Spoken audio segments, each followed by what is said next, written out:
just an FYI, we've been in contact with the organizations. They are turning things in this year in a timely fashion, and we're getting it out the door. That was my question. So that we expect that we'll still distribute the rest of this money by the June 30th time frame. That is correct. And again, remind everybody what happens if we don't.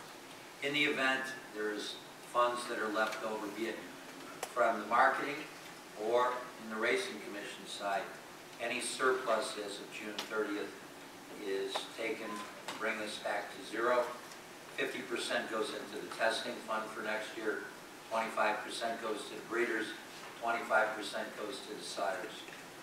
So once again, it's redistributed back out to the industry. But the goal is to try to give that money back out to the organization. That's correct. And you feel they all aware of that? Actually, this has been one of the best years of moving forward. Excuse me. Let's go to the combined financial statement. Comparing February of 19 to February of 18. Total revenue is $14 million for this year. Last year it was $12 million. Basically, it's a slight increase, a slight bump. Basically, it comes to the transfers. The transfers last year were behind. They're on time with cash and now. Personnel at 6.9 versus 6.8. It's up about 2%. When you take a look at total operating at 4.2 versus 4.8, you'll see in other specialized services we're about $500,000 behind in the building from UPenn, and that's the major category. That's the difference of $570,000. So overall, total expenditures are down about 4% at this time when you add in UPenn, right on line with last year. The last 3 pages are simply the breeding fund, development fund, sire stakes, and that concludes the presentation on the financial statements. Okay, Tom, thank you. Questions on the financials? No, I'll make a motion to approve. Okay, Commissioner Gledhill on the motion. Do we have a second? Commissioner Rogers on the second. No. Sorry, Lauren. Yeah, thank you, Commissioner. So a motion, second, discussion. Hearing none, all those in favor of accepting the February financial report as presented, say aye. Aye. Those opposed, the same sign. Any abstentions? Motion carries. Thank you. Mr. Martin, welcome. Thank you. Commissioners, in past meetings, we talked about the Interstate Anti-Doping and Drug Testing Compact, and we're pleased today to have the President of our side with us, Mr. Martin. Welcome. Thank you. Thank you, Mr. Chairman, members of the Commission. Appreciate the opportunity to be with you today. I'll very briefly tell you what the ARCI is. Those people in the room who may not be as familiar as the members of the Commission are. We've been around for about 85 years. We're the umbrella group of the officially, statutorily sanctioned racing regulatory entities in North America, parts of the Caribbean, and Riyadh, Saudi Arabia. We develop policy standards that is up to our individual member commissions to choose whether they want to use those best practices and adopt them as their regulatory policy. In some cases, some states have adopted them by reference, such as our medication rules have been adopted by reference by New Jersey. Our wagering rules have been adopted by the government of Canada. As we change a model rule regarding wagering, it changes the wagering rules of Canada. What we do is we realize that the racing regulatory entities are, how can I say it, Tom just gave the budget and financial report, are resource challenged. And we feel that there's a lot of redundancy in the network, and what we try to do is we try to give the opportunity for the commissions to pool resources and over the network basically draw on expertise that sometimes an individual commission may not have on staff, but certainly somebody in the association has, and they draw and share that expertise with all the members. I'm here today to talk about the proposed Interstate Anti-Doping and Drug Standards Compact. Discussions of a compact started in 2010 with the ARCI when some interests in horse racing were going to Washington and complaining about the lack of consistency and uniformity among the states and wanting to get the federal government involved. We had extensive discussions with the Council of State Governments. And the Council of State Governments basically advised us that if the federal government is thinking of getting involved in an industry, the single most effective way to keep the federal government out of getting involved in your industry is to form an interstate compact. State of Pennsylvania, it's not a novel idea to the state of Pennsylvania. The state of Pennsylvania is a member of 39 individual state interstate compacts. In 2016, realizing that the constituent groups that have been complaining about different things in racing, the ARCI board commissioned a series of town halls, focus groups across the country. And in short, one of the major problems complained about by the participants in the sport was the lack of uniformity statewide. There's been tremendous progress made on the model rules. The issue when you adopt a medication rule in one state, it may take effect on a particular date, and it may take effect on another date in a neighboring state. So there's a bit of confusion with regard to the horsemen who participate in various states. The Interstate Anti-Doping and Drug Standards Compact proposal is limited to the making of medication policy for thoroughbred racing only. And it has passed, it is on the books in Delaware, Maryland. There are a number of other states have given their racing commission or their executive director authority to join interstate compacts. Colorado, Virginia, Indiana. The proposal in front of you helps to try to deal with a complaint that has been articulated for probably as long as I've been involved with racing regulation, which is about 25 years now. It seems to be a simple solution. The policies that come before you through the ARCI model rules, which you are part of, have been vetted with various constituent organizations. They've been argued by your colleagues in consultation with the horsemen's groups, the racetracks, the AAEP, the NARV, various breed registries. And by the time they come to you, it's pretty much a general agreement that this is the preferred approach to do that. Sometimes somebody disagrees about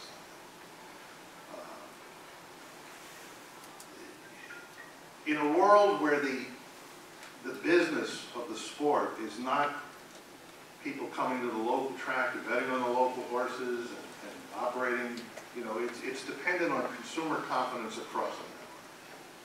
And the fact that there is not a degree of uniformity or that we have 30-some-odd individual racing commissions is being used right now as one of the arguments to attack horse racing in general. Now, I'm more than willing to answer any questions you may have about an interstate compact. For the most part, I believe Pennsylvania has adopted the model rules that have been recommended. You would not lose your ability to impact on what your rules are. I mean, you're just making them concurrently with your neighbor.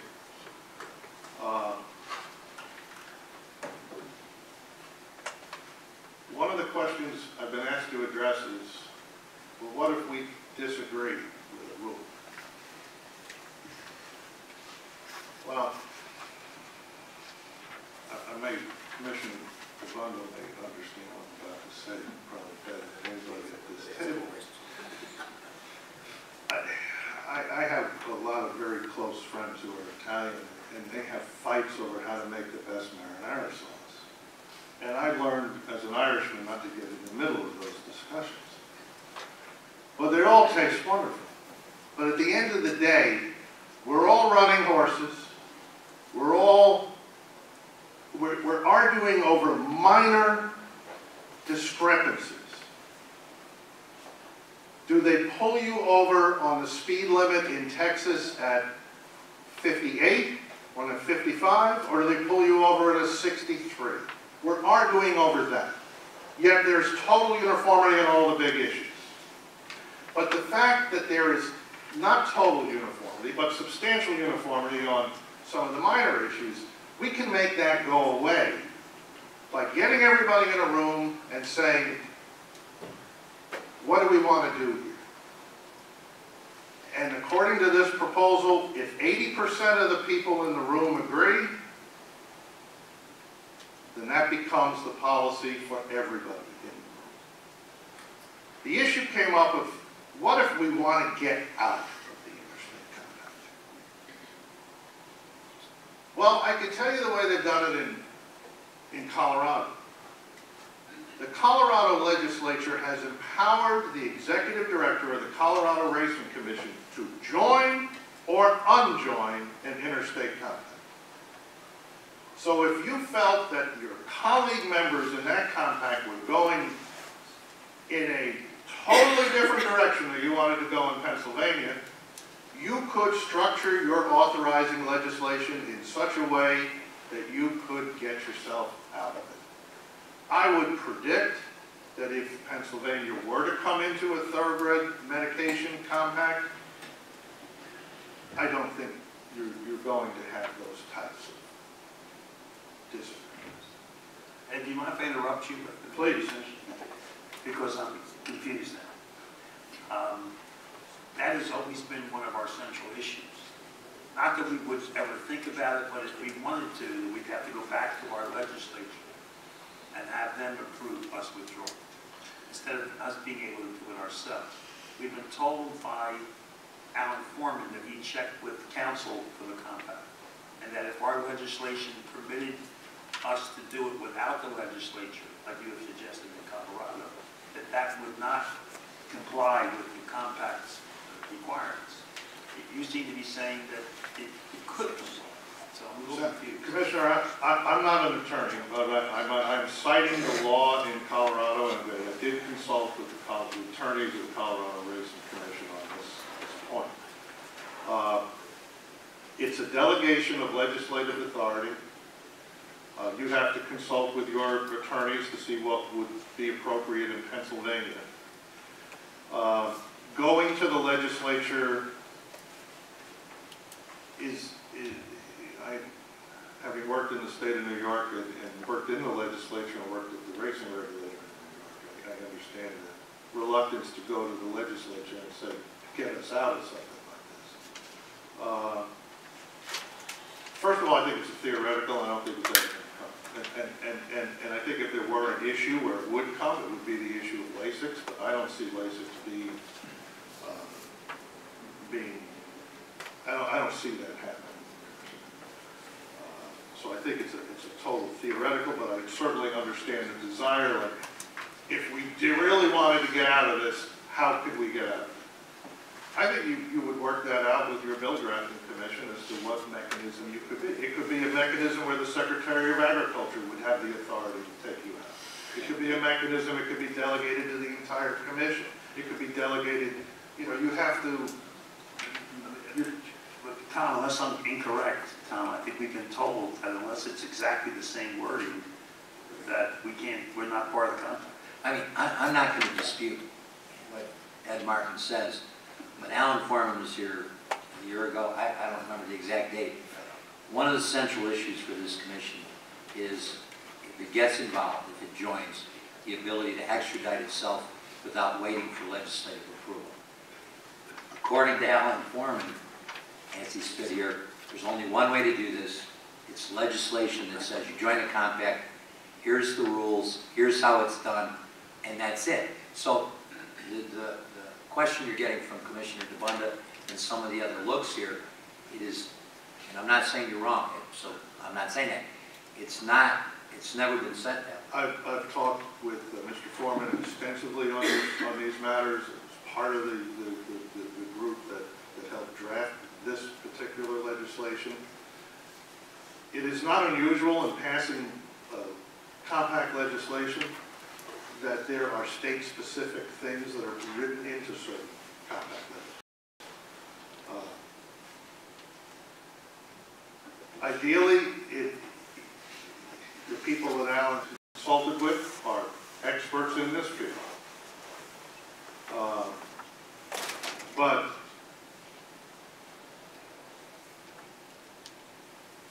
we are looking at the state of Colorado, which has a delegated authority, the state of Indiana that has a delegated authority, and the state of Virginia that has a delegated authority.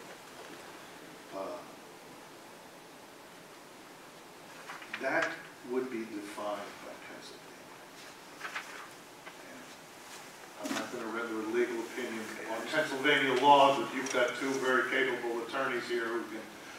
But one of the things I have learned in my life is that if you're at point A and you want to get to point B, there's a variety of different roads to be able to take to get yourself there. If I may, Mr. Martin, I think we're maybe at a point of, kind of semantics. I agree, and I think all of us agree that depending on what the General Assembly says, it puts it in a proposed legislation, a compact. And in fact, I drafted a proposed bill that would supplant one that's already been out there and submitted, which has the Pennsylvania-centric provisions. And one of them was the ability for this commission to, if it chose, to provide 30 days written notice to leave the compact. Theoretically, whatever the General Assembly says, we are a creature of statute, and therefore we have to abide by what the General Assembly says. What we're getting confused with is the notion that we were told states couldn't put in any state-centric or state-specific provisions, especially one that says you can pull out, for fear that somehow it would disrupt the compact and what have you. So I think that's where you're getting the confusion. And I'm not asking for you to say, well, either Mr. Foreman was right or wrong, or whatever, but that's the confusion. And I think if you, as you would say, Colorado put in a provision that said you can leave by doing X, great. Well, I think that's something this commission is going to look at. With all due respect, Mr. Foreman's constituency is very supportive of this concept. Mr. Foreman's constituency, I believe, would like to have a central rulemaking process for thoroughbred medication rules in the Mid-Atlantic and perhaps beyond. And once you're in, you're in. I work for the commissions. And if a commission needed a back door to be able to get out, what I'm saying to you is I'm giving you examples of states that have created that opportunity. You write your own state laws. I will say this, if you're considering compacts here in Pennsylvania, Pennsylvania is not a full member of the National Racing Compact, the Licensing Compact. And there are projects that are being worked on now to provide some centralized licensing to simplify the entire licensing process for horsemen, whereas you would get cleared in Pennsylvania, get cleared in New Jersey, and if you wanted to add New York, you would go online and you just pay your fee and you'd add New York. You'd eliminate a redundancy. Because Pennsylvania is not a full member of that compact, you may not have the ability to do that when that system gets up and launching. So That's another project for Mr. Foreman that he's trying to get us. if you're going to visit a compact with a legislature, you may want to combine entry into both in one bill. So we can look at these other states, like Virginia and Colorado, in terms of language, right? I'd say Colorado and Indiana are the best. Indiana, thank you. I think the general conversation's been around the value of being in a compact. right? I mean, there are some that are obvious. You mentioned 39, that Pennsylvania is part of it in some form. Can you articulate sort of the value of that compact? I mean, as we look at it, where we are today, is it really, is there something more there than the keeping the federal government sort of at bay? What else is there besides that threat that would unify the states? But the compact is envisioned to build upon the policy formation process that currently exists for thoroughbred racing, where policies are proposed, they are analyzed by both the Scientific Advisory Group of the Racing Medication and Testing Consortium, the Racing Medication and Testing Consortium Board. Then they come to the ARCI, where the science is again assessed by the Scientific Advisory Group of the ARCI.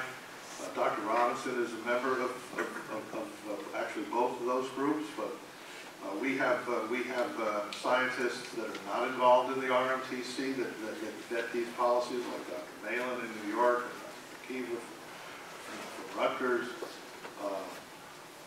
and others, and Dr. Tobin from Kentucky. And the ARCI then considers their advice, and we adopt a model rule. The compact is envisioned as, and by the way, the people who vote on adoption of that model rule, Pennsylvania has a vote through Dr. Sweeney, but after the ARCI is done with it, it would go to the compact.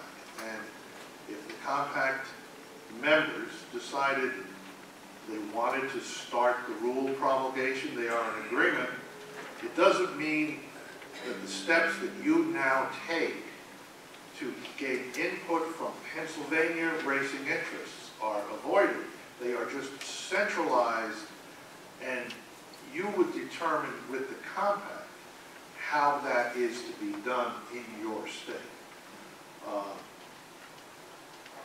Assuming, after all the public notice and required comments have come in and considered, and if you do not wish to make changes, then the compact would vote, and when you adopted the rule, it would be effective a particular date. It would be the same rule for all the member states of the compact. So we would eliminate some minor staff redundancy, state to state, but it would also potentially create a central opportunity and institutionalize the policy formation process that has been built up over years to be advisory to you. It would just feed into a central entity that you would basically determine how Pennsylvania was to vote in the context of that. Thank you. Other questions? Yeah, change different kind of question. Another issue that's been raised by the commission is the funding or contribution of funding to the compact. I know that they've come out with the bylaws, but to be honest with you, I have not read the new bylaws. So I'm going to ask Tom and council if they have and how that will work, or not, or if Ed. There's nothing in the bylaws to address funding. Okay. And that's always been my biggest concern. The suggested legislation calls for funding of the compact to be by voluntary contributions by the members of the compact. How does that work? The only cost that I see with the compact is frankly probably 1/2 of an FTE for a paralegal to basically interact with the secretaries of the various member commissions to ensure that the proper public notices are issued, and there's a central place where the comments come in, and then they're distributed to the member states of the compact. I don't see this being a labor-intensive organization. That is an issue that would be determined by the member states of the compact. The ARCI has, we support the concept of creating interstate compacts for horse racing regulation. We have offered, and I'm not sure if this compact will take us up on it, but if you're only talking about a part-time paralegal, I could absorb that in the current dues structure that the member states already pay to RCI. There's another option, is that one of the states in the compact may choose to take on that function themselves and assign an existing state employee to do that. You know, you have to send an email notification out to people of pending rules. Whether you're sending it to 100 people or 300 people, it's still a click of a button. But you do need somebody to write it up a certain way so it's appropriate for the compact. I don't see it being a labor-intensive thing because the labor intensity is conducted at the RMTC, it's conducted at the ARCI, and by the time it comes in here, I don't know the process in Pennsylvania when an ARCI model rule comes in the front door. You may replicate things that have already been done. This might actually potentially save you some money, as long as your constituencies in the state are given the opportunity to weigh in. Any other questions?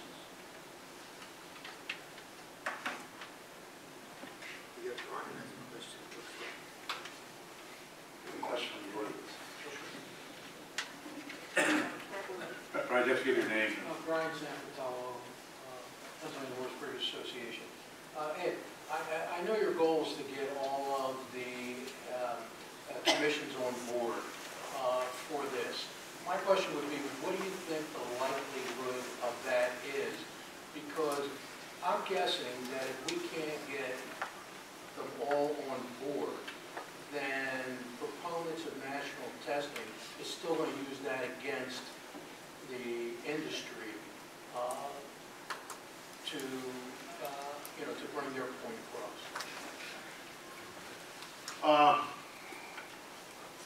As I said, our goal is to, the RCI works for and provides services to the commissions. So if the commissions decide not to all join into something with this, some of them will, some of them won't.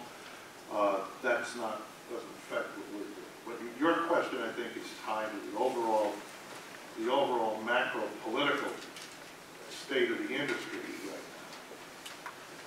now. The horse racing industry is under attack by organizations and individuals that would like to outlaw horse racing. And that is the bottom line. And I think that we collectively need to be aware of that is the issue. It's not necessarily the issue of lack of uniformity from one state to the other. It's not necessarily the issue of lacing.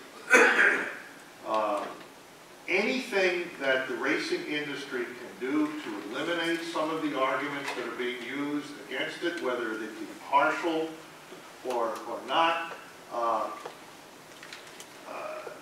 I think helps remove those arguments.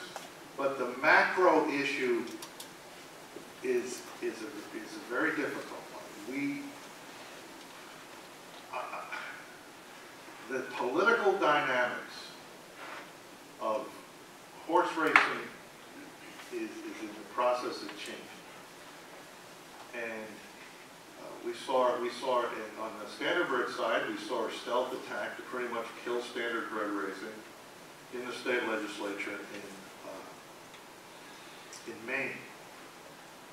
We see sports columnists advocating to outlaw horse racing. A couple of years ago, the people for the ethical treatment of animals were trying to get signatures to put a referendum on the ballot in California, and they fell short.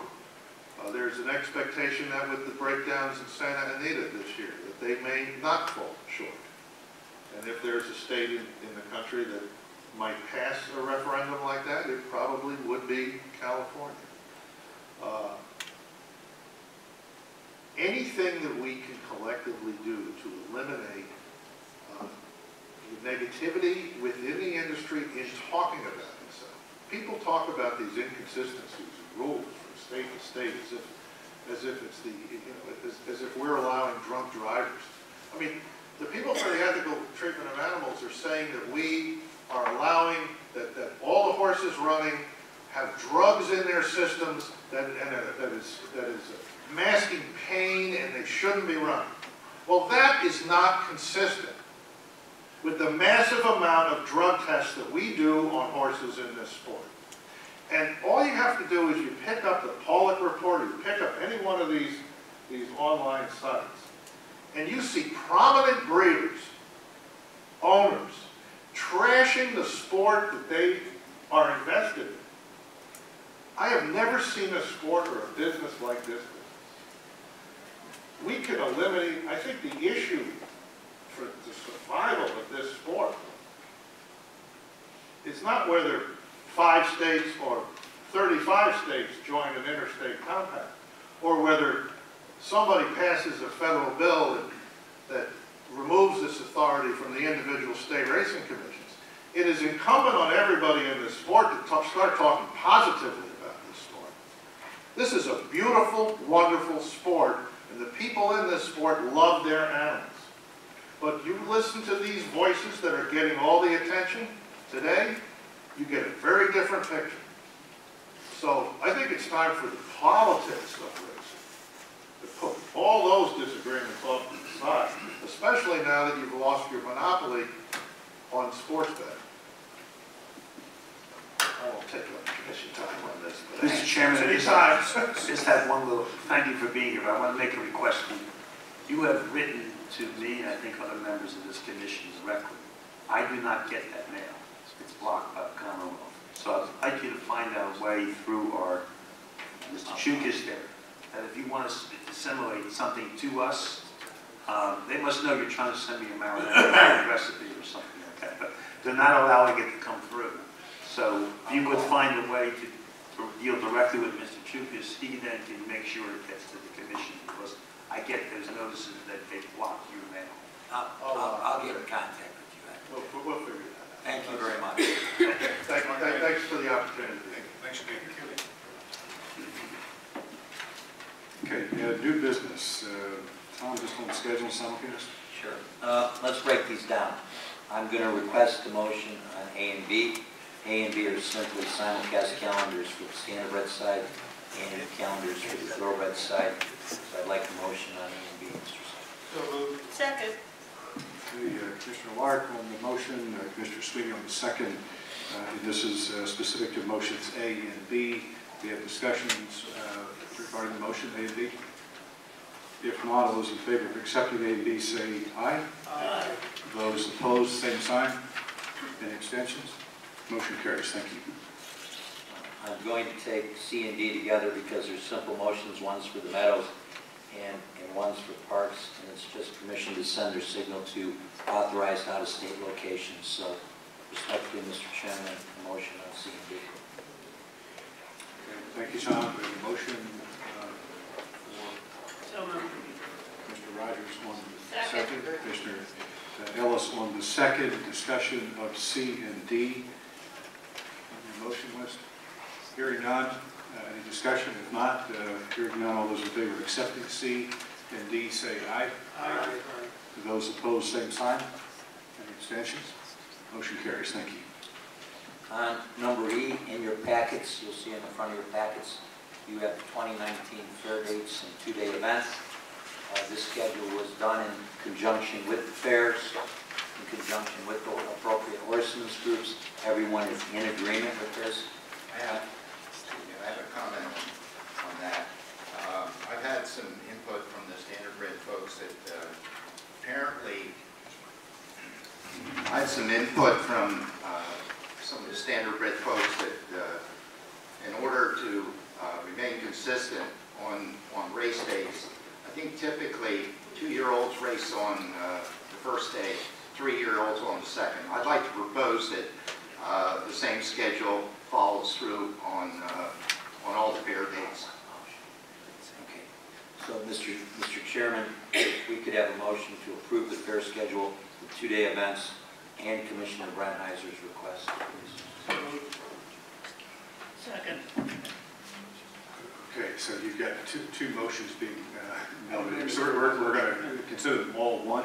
Yep. Okay, so it's both the dates and to Commissioner Brennheiser's recommendation of 2-year-olds on the first day and 3-year-olds on the second day. Discussion on that motion?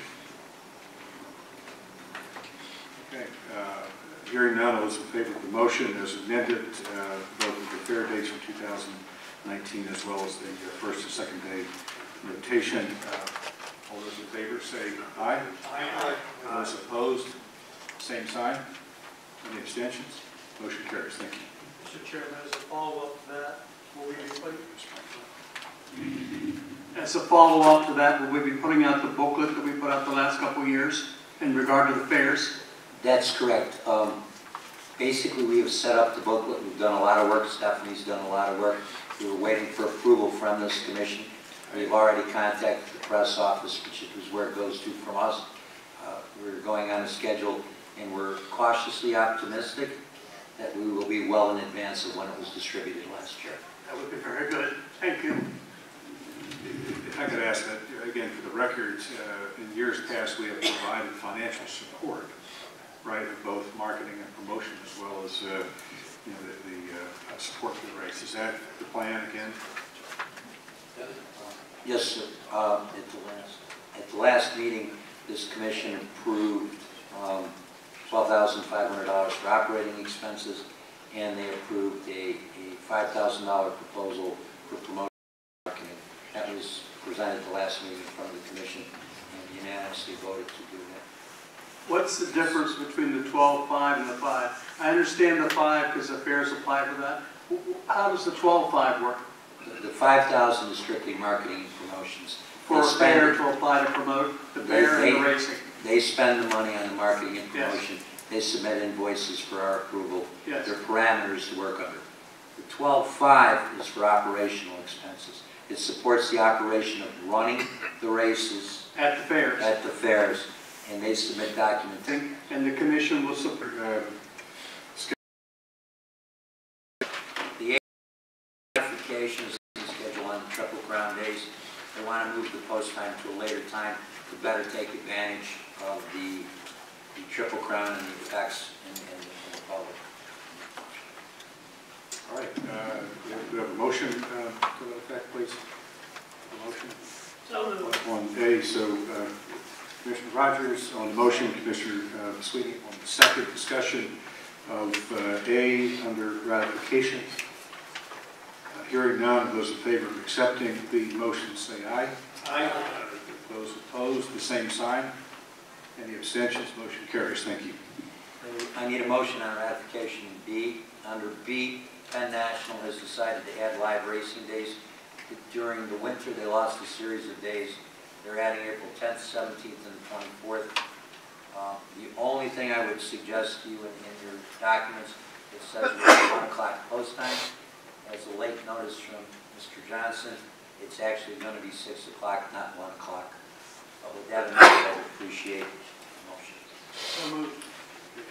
Thank you, John. Commissioner Lark on the motion. We have a second to B.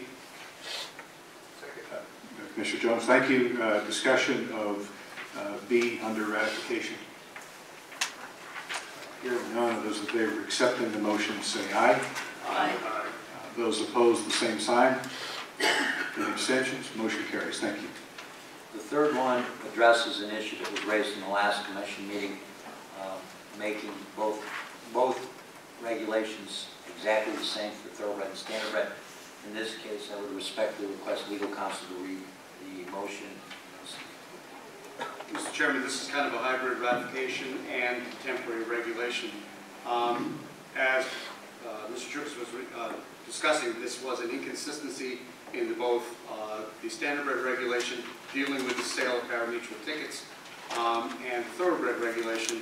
So we have made both regulations consistent, and so I'll just read since it's a small regulation, I'll read the provision that we added to make it consistent with thoroughbred.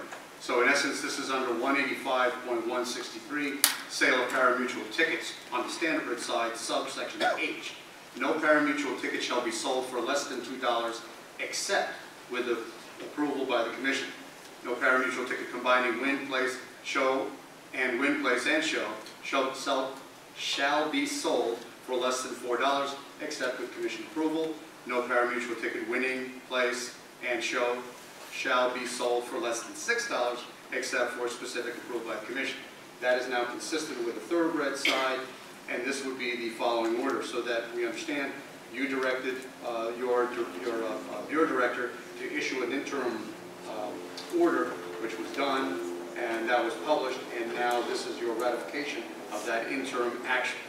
This is the sale of pari-mutuel tickets, 58 PA Code 185.163H. It's under S Commission Docket 2019-8. This is standardbred only.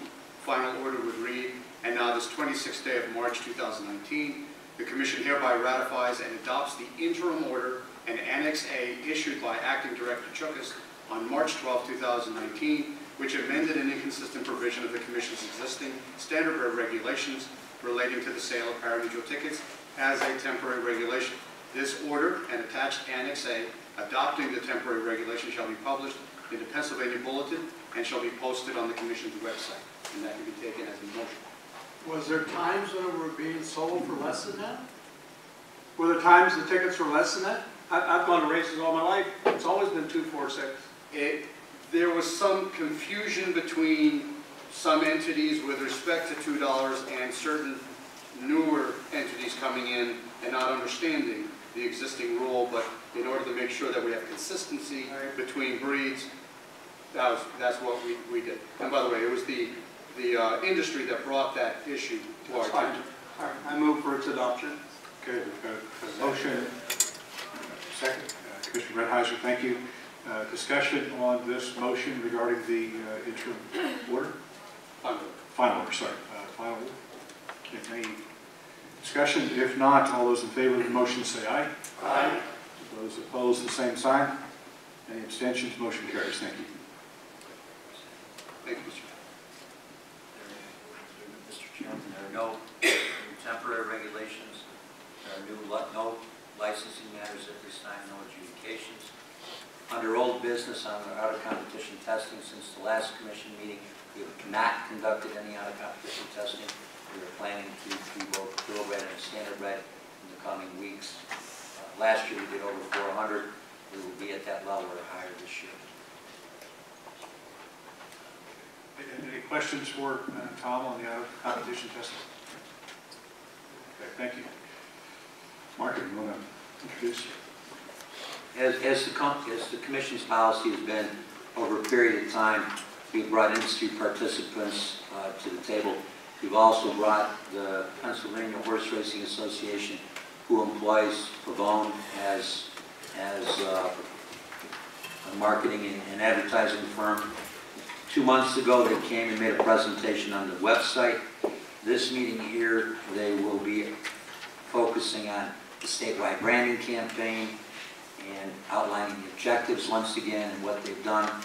Joining us is Pete Peterson, the representative president of the PHRA, and I'm going to kick it to him and let him introduce his associates. Great. Thank you. Just to remind the commissioners that the purpose of this marketing campaign is really to try to grow the industry here in Pennsylvania. And we're trying to do that through a number of different means. First of all, one of the goals is to attract new fans to the sport, make horse racing of interest and appeal to new markets, new demographics who may not have ventured out and experienced a race at a track before. Of course, we're also looking to increase handle by encouraging more people to wager on the races, and generally build awareness of the sport overall. And as part of all that, boost the attendance at the tracks. So Pavone has been our partner since we launched our marketing campaign in summer of last year, and they're here today to provide a general update for the commission. Greg Carney, Comms Planning Director for Pavone. What we're going to be walking you through today is generic reporting for the campaign to date. We're about 20% through where we plan to be by the end of June. And what you're going to see is media reporting. I think when we start to look at this in a kind of a more comprehensive format, with handle and attendance relative to the tracks. We all know that we're starting racing season, and as we kind of build to a climax, whether that be through the Triple Crown races all the way through June, we will be integrating those stats in with kind of media stats.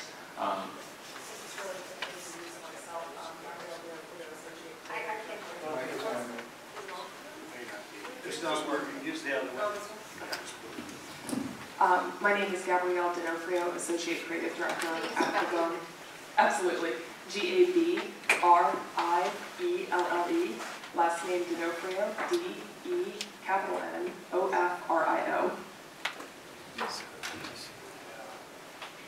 Go to the next slide, please. So we have 3 different campaigns that we're going to be showing today. First is paid social, so Facebook primarily. These ads ran from January through the middle, or through the end of February. Again, we'll show you at the end of the presentation kind of the entire flighting for the entire campaign. But these ads were targeted around each of the tracks using a 50-mile radius, targeted at primarily men 25 plus with horse racing and sporting events interests. So someone that associated themselves or was engaging with content that was relative to our key metrics of driving clicks to the website. Again, this is the creative that was shown to those individuals and through their Facebook feed, both for harness and for thoroughbred. Next. Overall, again, this is only for a 8-week campaign. Over 1 million impressions, over 13,000 clicks, and that's basically traffic going to the PHRA website, including over 75,000 views of the content. Overall, these are all above benchmark for a campaign of this nature, and really kind of are starting to drive interest in the sport, drive interest to a website that is going to inform them so that they are now more apt to go to the track and actually, again, spend their money, learn how to bet, etc. Go to the next. Again, you guys will all have this deck in front of you, but the insights, it's really about, this is just the start. We're seeing good traction to date. We don't anticipate any changes currently. We have separate campaigns that are going to be coming up in succession that are going to drive different parts of interest, whether that be driving traffic to the website, driving traffic to the tracks themselves, or even just driving awareness of the sport more generally. Next.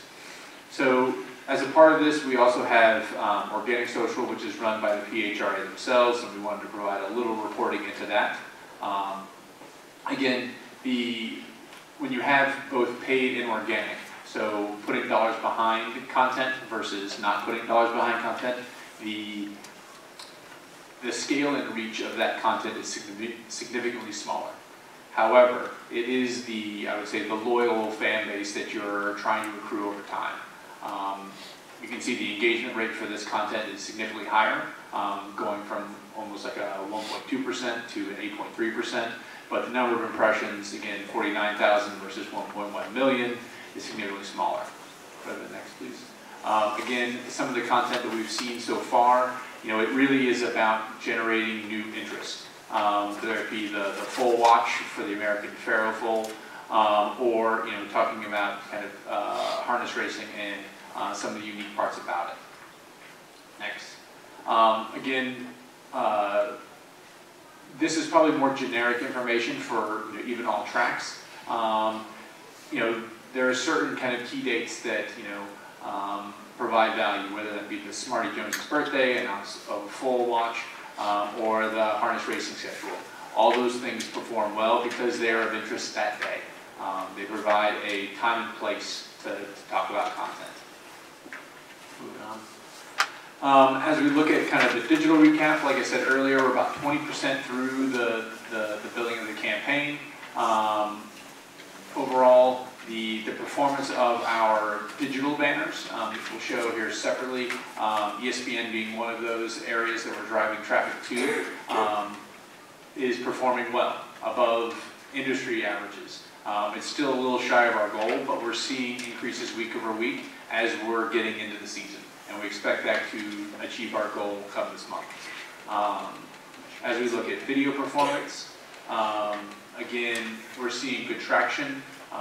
The two different tactics that we're employing here are, one, it's called ninth decimal, which is geo-targeted to the physical confines of the casino. So when someone goes to the casino, they're then being tracked whether they're there or when they go home, so that when they click up a location where video can be displayed, they're going to see our ad. YouTube is another major, predominant source, but that will be served to anyone of interest. So again, males or females 25 plus with an interest in either gambling, horse racing, or sports. And here's some of the creative that's being played there. Any initial questions as I kind of go through this?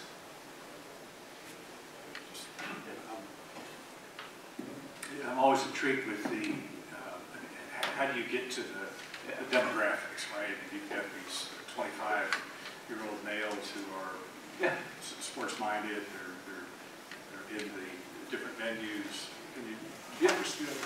So it's layered.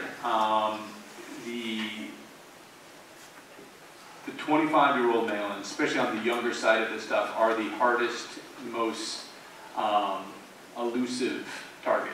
We call them unicorns because where they are and what they're spending their time on is anyone's guess. So we cast a wide blanket. And when we do so, we're looking in places that they commonly hunt. So whether that be ESPN or we look on YouTube, whether we're looking on Facebook, whether we're looking at people that have gone to a casino. And by casting that wider net, we're able to capture them when we have them. And, as Pete and the team have talked with us, multiple times, the ability to look at retargeting them once we've kind of realized what we have. Again, we can't identify the individual, so I don't know if it's Russell Redding, but I do know the demographics behind that individual, and therefore I can sit there and say, hey, are they more apt to go to a track, or are they more of a priority for our advertising to get them interested in this sport? And so as we see that traction created, whether it be engaging with a video ad, watching it all the way through to completion, or clicking on one of our banners, then they become kind of a priority and saying, let's make sure we get them there. One of the things we're looking at and trying to enhance is kind of capturing that whole journey. So from the advertising all the way to realizing they have gone to the casino since. Ideally, we'd love to see them in the track side, but again, that tracking is still not completed. I think one of the things we've talked with Pete and Ashley about is, any type of VIP program where people sign up does allow for enhanced tracking of where they came from. I hope that answers your question. Okay. What segment do you zero in on? Are you zeroing in on the sports, or are you zeroing in on entertainment, or both? Both. So again, at this point in the campaign, we're casting a wide net. So anything and everything that we're seeing traction on, those interests, we have dashboards that start to, I would say, hint at which ones are having more traction than others. Sports right now is definitely the best in terms of whether it be from horse racing versus baseball or football or whatever. And we do qualify that sports betting as a statewide institution is now enhancing that capability. Again, they're going to casinos. Are they going to the racetrack? That's the question we still have. And I think as we see handle go up, and I know we've heard good things for some of the opening days for parks and others, then again, we're associating that as a correlation rather than a causality. Mr. Chairman, I was going to bring this up later since you mentioned sports betting. Sure. Pete, I guess start with you. We understand that some of the existing OTBs or dormant OTBs may be tried to be reopened in order to be sports betting there also, as well as the ultra betting. I would be interested in two Two questions to you.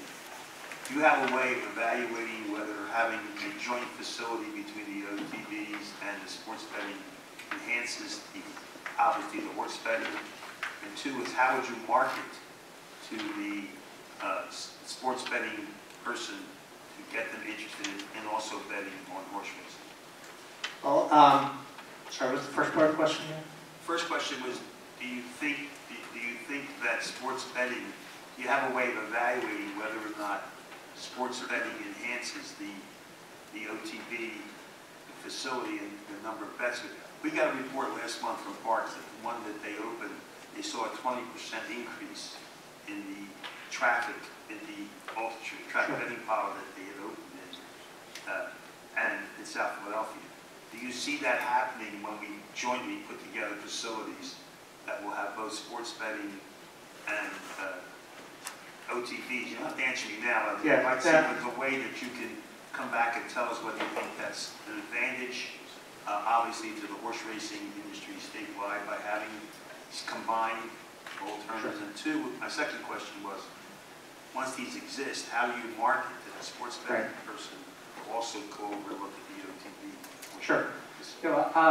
Obviously, I think that there's been a number of different studies, I can't recall exactly which ones offhand, but show that the type of people who are engaged in sports betting are very likely to engage in, betting on horse racing. As far as,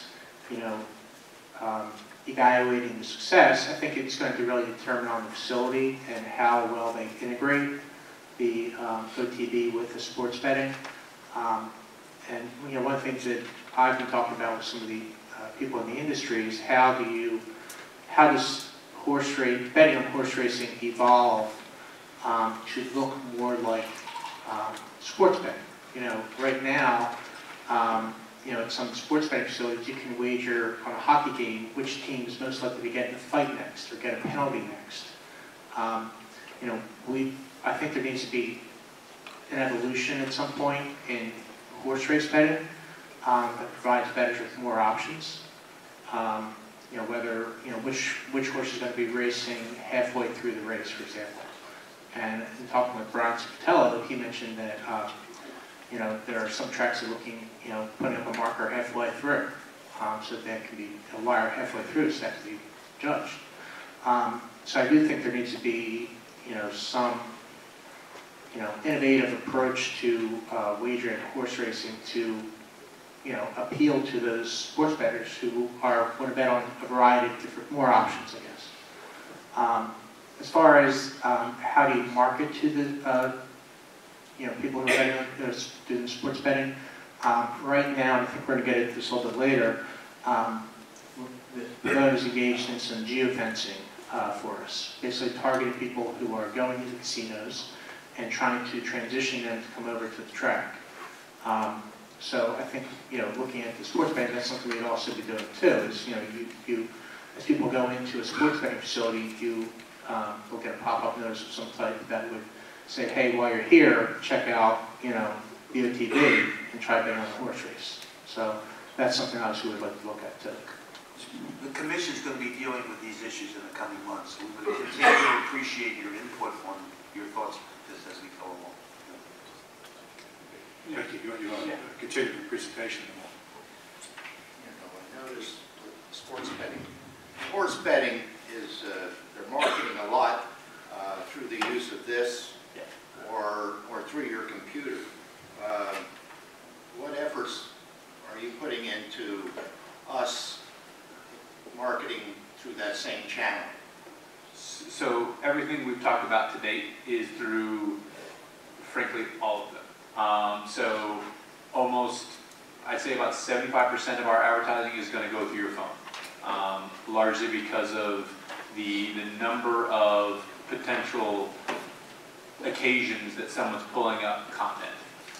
Just frankly, from not only who we're targeting, they are phone-based.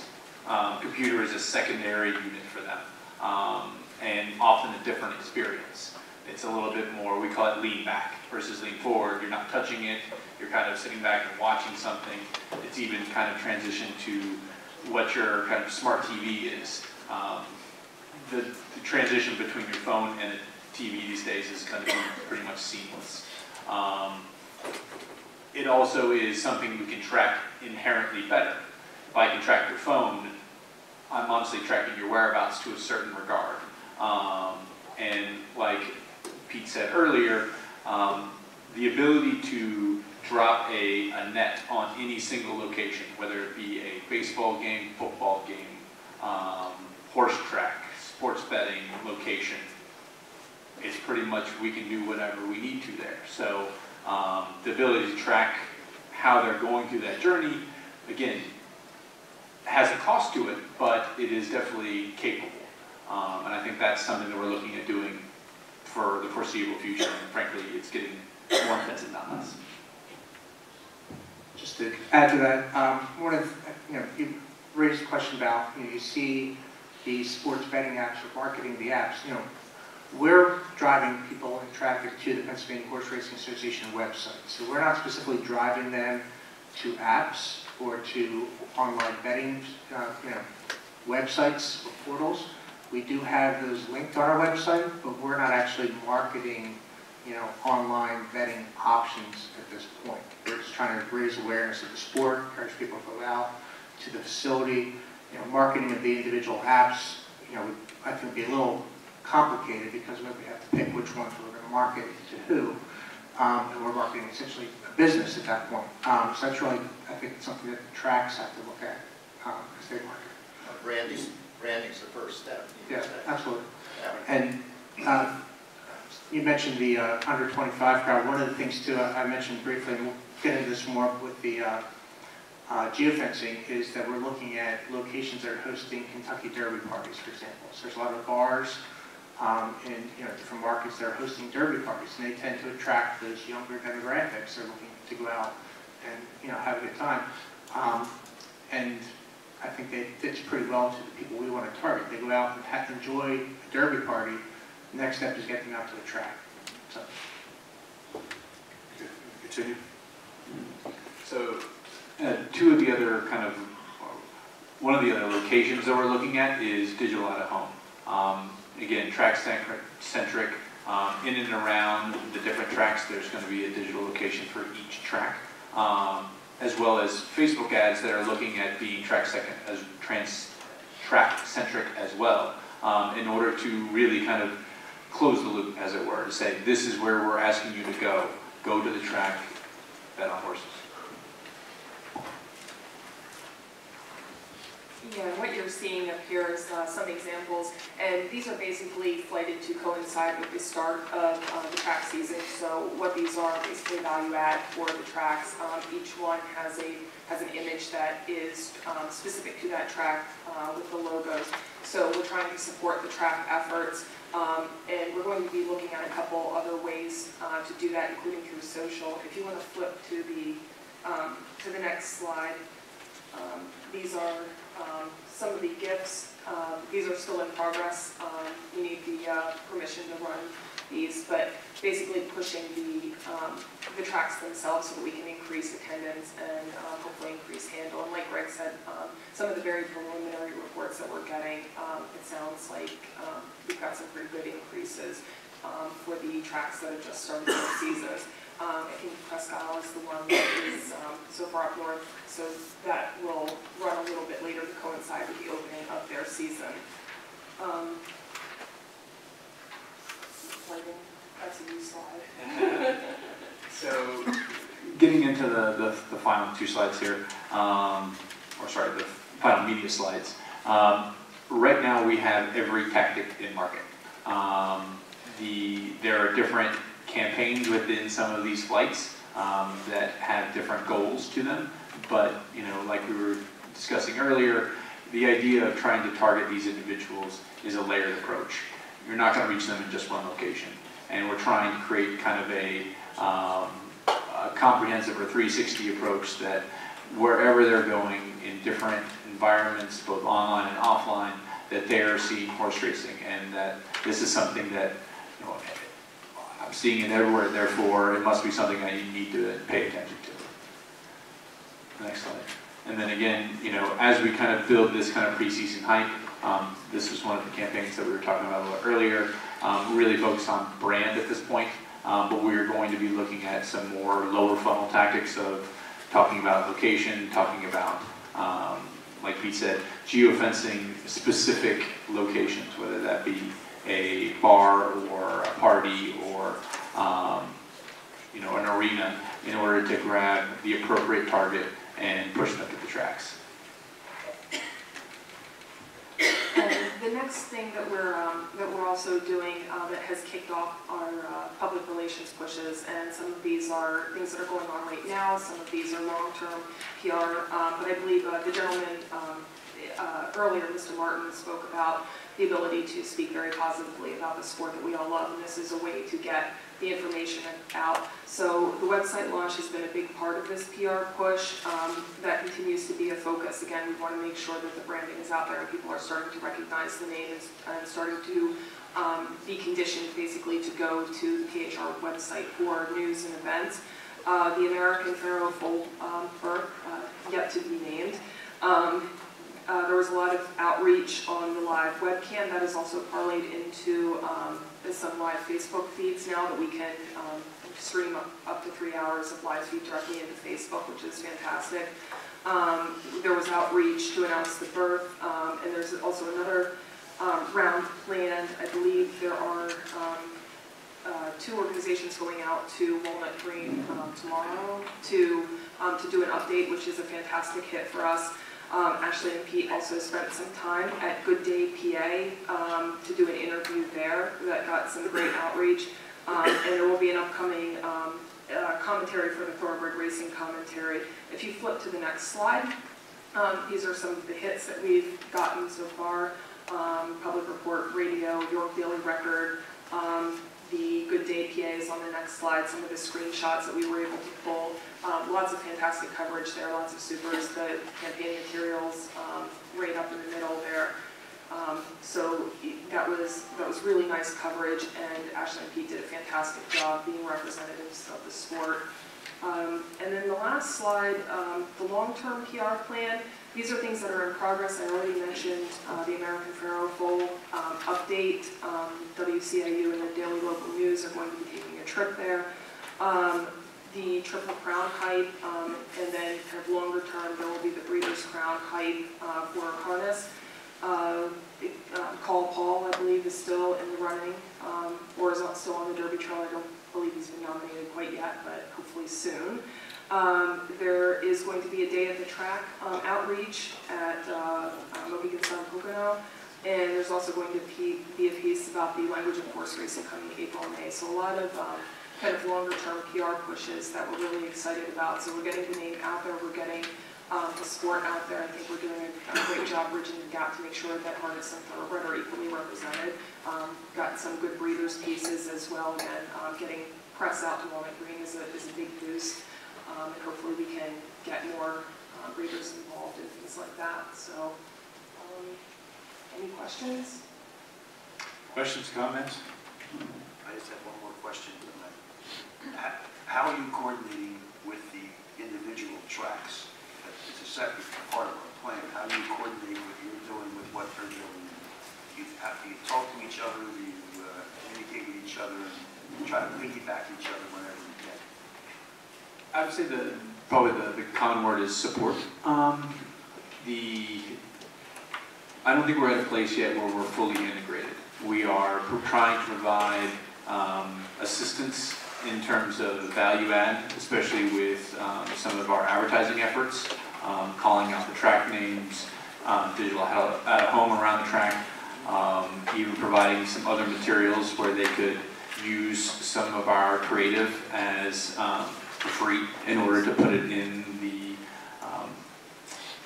say, on the track side of their experience. I would say there's always a blend there. They have their own interests in mind, and we're trying to push the entire industry.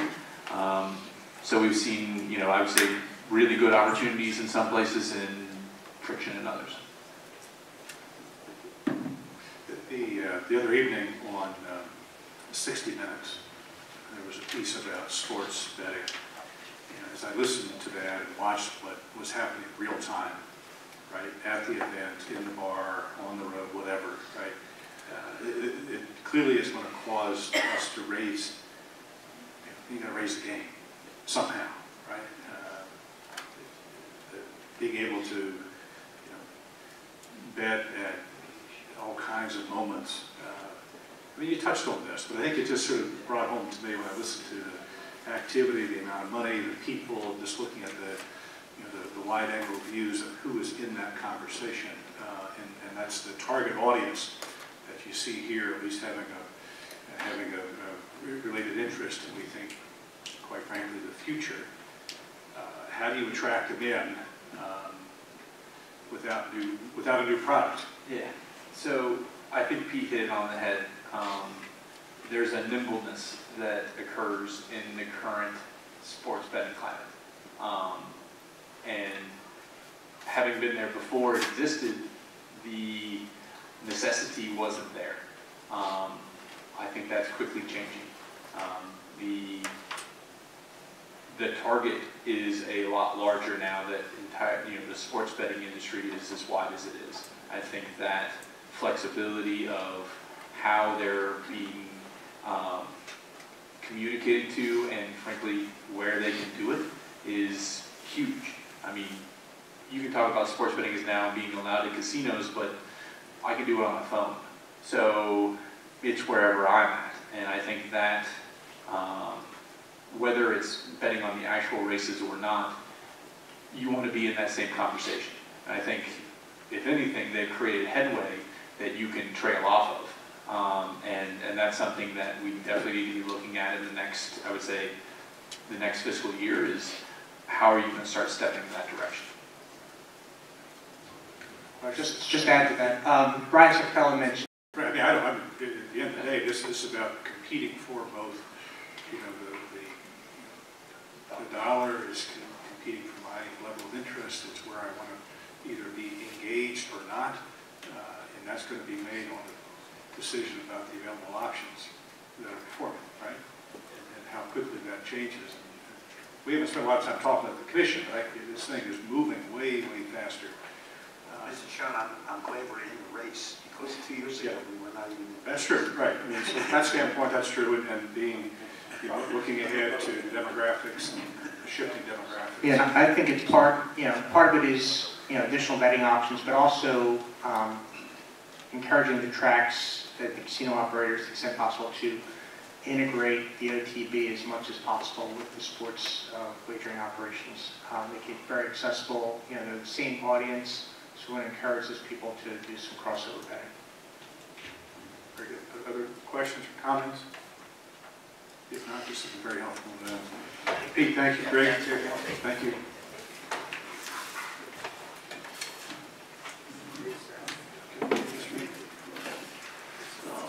Mr. Hankins, do you have anything? Mr. Beagle? I'd like to know where we're at on the standardbred bureau director. We're in the process right now. We have some things to consider in the next couple weeks, and by the next meeting we'll make an announcement. Thank you. Todd? Mike? Jim, Mike or Jim Simpson? Ryan? Attaboy, Brian.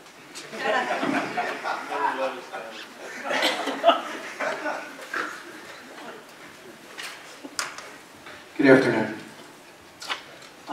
An update on the thoroughbred breeding season. Preliminary mare's bred reports are very encouraging. We feel we'll be up again for the third year in a row. And the information that was passed out earlier, our slot revenue transfers to the breeding fund after the first 2 months is up $820,000. This is the money just coming into the thoroughbred breeding fund. Our 2019 stake schedule is out. I provided everyone with a copy of it. I would just, after it was produced, Parks Racing Secretary had come to me to ask to change one of the stakes race and put it on the Pennsylvania Derby Day.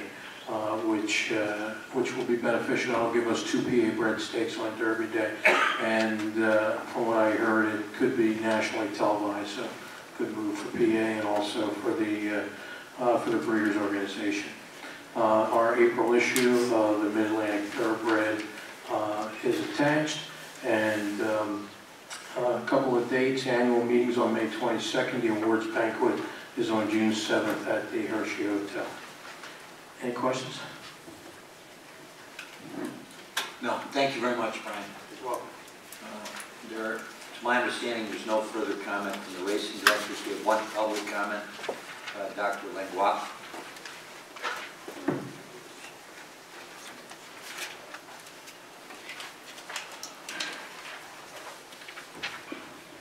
Good afternoon, and thanks again for giving me the opportunity to comment. Just 2 requests of things that I would ask the commission to look into. The first would be adding a section on the owner license application that would allow owners to basically state on their application that any veterinary records of horses that they own would be allowed to be transferred immediately and available for inspection. This way you kind of allow anybody to examine those records. It goes to a lot of the transparency in the sport.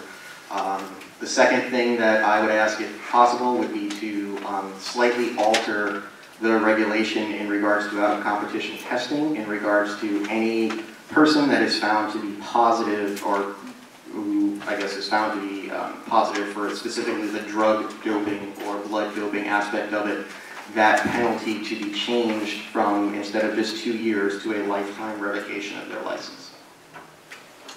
Thanks. Okay, thank you. Any other public comments? All right, seeing none, any other business before the commission? I just want to clarify one thing, Tom. Joe Wilson, we had invited him last month to appear before us, talk about parks, and he is scheduled to come. That is correct. Next month. Yes. Instead, he had a conflict. He had a conflict this month. He will be on the agenda next month. And the other gentleman that will be on the agenda is Pat Cummings. He's the idea person from the Thoroughbred Bureau. Thank you. Any other comments? If not, please note our next scheduled meeting will be April 30th here at the Farm Show at 1 o'clock. Motion to adjourn? Everybody said yes.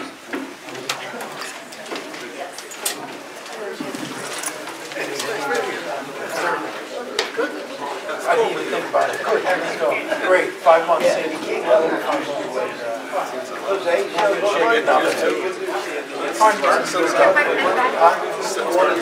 Yeah, I like it so far, yeah. So, just tell me to change.